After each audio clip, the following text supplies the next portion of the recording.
আসসালামু আলাইকুম। রমজান মাসে প্রতিদিন ভাজা পোড়া খেয়ে শরীরটাকে অসুস্থ করার থেকে এই লো কার্ব ডায়েটের নুডলসটি আপনারা রান্না করতে পারেন খুব সহজে এবং খুবই স্বাস্থ্যকর।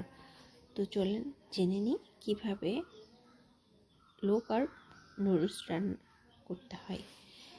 আমি প্রথমে গাজরগুলো কুচি কুচি করে লম্বা করে কেটে নিচ্ছি নুডলসের মতো করে। এর সাথে আমি দিচ্ছি পেঁয়াজের কলি। এটা লম্বালম্বি করে কেটে নেব। কুচি নেওয়ার চেষ্টা করবেন, এতে খেতে মজা লাগবে। বেশি বড় নিলে খেতে ভালো লাগবে না। এবং এর সাথে আমি অ্যাড করছি সামান্য বাঁধাকপিও।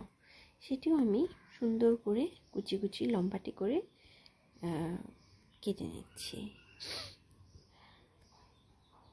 এই সবজিগুলো আমাদের প্রচুর অ্যান্টিঅক্সিডেন্ট, মিনারেলস পূর্ণ এবং ফাইবারযুক্ত, যেটি আমাদের সারাদিনের রোজাতে কোষ্ঠকাঠিন্য দূর করতেও সাহায্য করবে। ফুল প্লেট একটি হেলদি প্লেট পাবো আমরা। প্রোটিন হিসেবে নিয়ে নিচ্ছি মুরগির মাংসগুলো কিমার মতো করে ছোট ছোট কুচি করে নেব।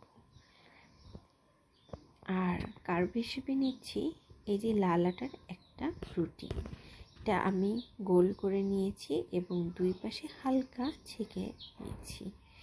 এটিও আমি লম্বালম্বি করে কেটে নিচ্ছি, একদম নুডলসের মতো।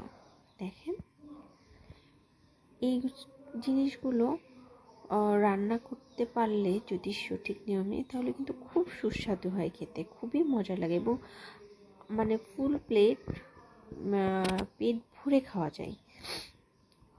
নুডলসের প্রথমে পানি গরম দিয়ে সবজিগুলো সিদ্ধ করে নিয়ে তারপরে আমি দিয়ে দিচ্ছি রুটিগুলো হাফ সিদ্ধ হয়ে গেলে আমি ছেঁকে নেব। কড়াইয়ে তেল গরম করে 1 চা চামচ তেল দিয়েছি আমি, খুবই সামান্য, দিয়ে তার মধ্যে রসুন কুচি, পেঁয়াজ এবং মরিচ দিয়ে দিব। পেঁয়াজটা লাল লাল করে ভেজে এর মধ্যে মুরগির মাংসগুলোকে আমি লাল করে ভেজে নিব। এর মধ্যে আমি একটু পানি দিয়েছি যাতে সিদ্ধ হয় ভালো করে।